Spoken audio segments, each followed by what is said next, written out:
আজ আমি একটা south Indian starter recipe share করব। অরিজিন সাউথ ইন্ডিয়ায় হলেও এটা কিন্তু আজ পুরো দেশেরই খুবই জনপ্রিয় একটা রেসিপি। আমরা প্রায় হোটেল বা রেস্টুরেন্টে এটা অর্ডার করে খেয়ে থাকি। সেই রেসিপিটি আপনাদের সঙ্গে শেয়ার করব। খুব সিম্পলভাবে ঘরেতেই তৈরি হয়ে যায়। এটা আপনারা বাড়িতে যে কোনো বার্থডে পার্টি বা গেট টুগেদারে খুব ঝটপট বানিয়ে নিতে পারেন। খুব সুন্দর লাগে, সবাই খেতে খুবই পছন্দ করবে। নমস্কার, মুনমুনের ঘরোয়া রান্না থেকে আমি মুনমুন। আমার চ্যানেল ও পেজে আপনাকে জানাই অনেক অনেক স্বাগত। ইউটিউবে সকল বন্ধুদের বলবো ভিডিওটা দেখে হাইপ করে একটু পয়েন্ট দিও প্লিজ। খুব সুন্দর লাগে এটা খেতে। আমি এখানে আমার প্রয়োজন মতো চিকেন নিয়ে নিয়েছি। এটা বোনলেস চিকেন নিয়েছি। স্বাদ মতো নুন নিয়ে নিলাম, লঙ্কা গুঁড়ো, এটা ঝাল লঙ্কার গুঁড়ো নিয়েছি, কাঁচা লঙ্কা, আদা রসুনের পেস্ট নিলাম, টক দই নিয়েছি, গোলমরিচ গুঁড়ো। এখানে আমি চিকেন মশলা নিয়েছি, হাতের কাছে যদি থাকে দেবেন, না হলে ধনে গুঁড়ো, জিরে গুঁড়ো আর গরম মশলা গুঁড়ো দিয়ে দেবেন। চিকেন মশলার মধ্যে সমস্ত মশলা থাকে, তাই আমি ওটা নিয়ে নিয়েছি। এখানে আমি সেজওয়ান যে চাটনিটা থাকে সেটা নিয়েছি। চিকেন মশলা হাতের কাছে থাকলে দেবেন, না হলে দিতে হবে না। এখানে আমি রেড চিলি সস নিয়েছি। চিকেন মশলার মধ্যে ধনে গুঁড়ো, জিরে গুঁড়ো, গরম মশলা, অন্য সমস্ত মশলা থাকে, তো তাই একসঙ্গে দিয়েছি। সঙ্গে আমি ভিনিগার দিয়েছি। ভিনিগারের পরিবর্তে আপনারা লেবু, পাতিলেবুর রসও দিতে পারেন। এখানে নিয়েছি আমি কারি পাতা। কারি পাতাটা ছোটো ছোটো টুকরো করে এর মধ্যে দিয়ে ভালো করে এটা মিশিয়ে নেব। এইটা ম্যারিনেট করে একটু বেশি সময় রেখে দিলে খুব সুন্দর চিকেনটা টেন্ডার হয়ে যায়, জুসি ময়েস্ট হয়ে থাকবে। সময় যদি থাকে 2 ঘন্টার মতো ম্যারিনেট করে রেখে দেবেন। না যদি সময় থাকে মিনিমাম আধ ঘন্টার মতো এটা ম্যারিনেট করে ঢাকা দিয়ে আমি রেখে দিয়েছিলাম। আমি 1.5 ঘন্টার মতো রেখেছিলাম, এটা ফ্রিজে রেখে দিয়েছিলাম। দেখুন চিকেনটা সুন্দরভাবে এটা ম্যারিনেট হয়ে গেছে। ম্যারিনেট করার পরে আমি দিয়েছি 2 চামচ চালের গুঁড়ি, 2 চামচ কর্নফ্লাওয়ার। এটা কিন্তু ম্যারিনেট করার পরে দেবেন। আর এটা কালারের জন্য আমি কাশ্মীরি রেড চিলি পাউডার দিয়েছি, আপনারা চাইলে ফুড কালার দিতে পারেন। ভালো করে এটা মিশিয়ে নেব। ম্যারিনেশনটা ভালো হলে না এটা খুব সুন্দর তৈরি হবে। একটা ডিম ফেটিয়ে আমি এর মধ্যে দিয়ে দিয়েছি। যদি ডিমের দেওয়ার অসুবিধা থাকে তাহলে স্কিপ করে যাবেন, তবে ডিমটা দিলে না চিকেনের গায়ে মশলাগুলো সুন্দরভাবে কোট হয়ে থাকে আর খুব সুন্দর এটা ক্রিস্পি খেতেও হয়। ভালো করে মিশিয়ে এটা 5 মিনিটের মতো রেখে দেবো। ততক্ষণ আমি তেলটা গরম করে নেব। খুব সুন্দরভাবে এটা ম্যারিনেট হয়েছে।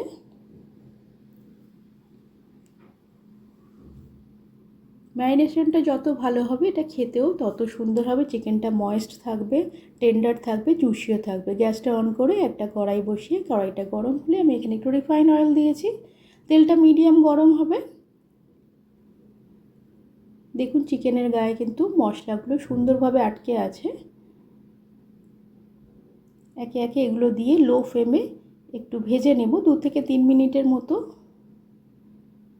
লো ফ্লেমে এটা ভেজে নেব, নাহলে চিকেনটা সেদ্ধ হবে না। সুন্দরভাবে চিকেনের গায়ে মশলাটা কোটিং হয়ে থাকবে, খুবই ক্রিস্পি এটা হবে খেতে। বাড়ি যে কোনো গেট টুগেদারে বা বাচ্চাদের বার্থডে পার্টি থাকলে এটা বানিয়ে নিতে পারেন। যারা নতুন বিবাহিত, নতুন সংসার করেছেন, বাড়িতে এইভাবে কিন্তু এই ডিশটা বানিয়ে নিজের প্রিয় মানুষটার সঙ্গে একটু কোয়ালিটি টাইম স্পেন্ড করতে পারেন, মুভি দেখতে পারেন, সিরিজ দেখতে পারেন। রেস্টুরেন্টের খাবার ঘরেতে এভাবে বানিয়ে এনজয় করতে পারেন। দেখুন সুন্দরভাবে এগুলো ভাজা হয়ে গেছে। পরের ব্যাচটা এভাবে ভেজে নেব। কোনোভাবে চিকেন থেকে মশলা বেরিয়ে যায়নি, পুরো সুন্দর কোটিং, চিকেনের খুব সুন্দর কোটিং আছে। আমি এটা একটু ডবল ফ্রাই করেছি একটু সুপার ক্রিস্পি হওয়ার জন্য। আপনারা চাইলে একবারও ফ্রাই করতে পারেন। দেখুন সমস্ত চিকেনগুলোর গায়ে কিন্তু সুন্দর একটা কোটিং হয়ে আছে, খুব সুন্দর ক্রিস্পি হয়েছিল। ডবল ফ্রাই করে তুলে নিলাম। এগুলো কিন্তু এমনি গরম গরম খেতেও খুব ভালো লাগে। খুব সুন্দরভাবে এগুলো ভাজা হয়ে গেছে। একটা ক্রিস্পি আওয়াজও আসছে। গ্যাসটা অন করাই ছিল আর একটা প্যান বসিয়ে দিলাম। আর ওই তেলের মধ্যে থেকে তেল নিয়ে নিলাম। আপনারা চাইলে ফ্রেশ তেলও নিতে পারেন।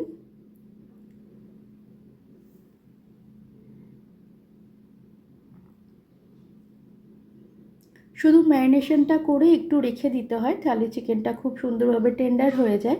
বাকি আর কিছুই নাই। খুব সিম্পল একটা রেসিপি, যেটা আমরা প্রায় হোটেল রেস্টুরেন্টে অর্ডার করে খেয়ে থাকি। সবাই খুবই পছন্দ করে খেতে।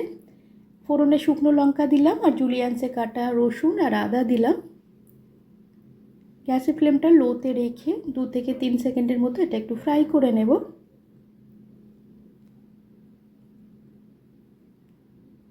সাউথ ইন্ডিয়ান রেসিপি যেহেতু কারি পাতার ফ্লেভারটা সাউথ ইন্ডিয়া খুব স্ট্রং থাকে, একটু কারি পাতা দিয়ে দিলাম, ফ্রেশ কারি পাতা দিয়ে দিলাম।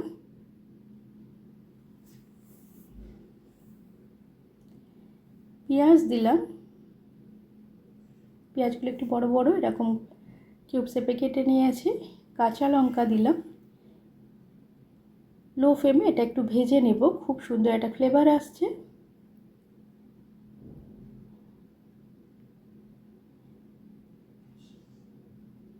এর মধ্যে একটু গোলমরিচ দিয়ে দিলাম। লো ফ্লেমে এটা ভাজা হলে না, এই যে ভাজা ভাজাটা হবে এই ডিশটায়, এটাই হচ্ছে এই ডিশটার ইউএসপি। এইগুলো যে একটু ভাজা ভাজা ক্রিস্পি মতো হয়ে থাকে এতেই খুব সুন্দর লাগে, খুব সুন্দর ফ্লেভার হয় এটা। ভেজে রাখা চিকেনগুলো দিয়ে ভালো করে একটু নেড়ে নিয়ে এর মধ্যে ওপর থেকে একটু চাট মশলা দিয়ে দেবো একটু চটপটা করার জন্য। এখন রেস্টুরেন্ট বা হোটেলে অনেক রকম ফিউশন ডিশই তৈরি হয়। এটা চাট মশলা দিলাম। Gravy 65, chicken 65, semi gravy chicken 65 সবই আজকাল হয়, তবে আমি এটা অথেন্টিক ড্রাই চিকেন 65 বানালাম। কমেন্টের মাধ্যমে জানাবেন আমার আজকের এই রেসিপিটা আপনার কেমন লাগলো। যদি ভালো লেগে থাকে একটা লাইক আর বন্ধুবান্ধবদের মধ্যে শেয়ার করার অনুরোধ রইল।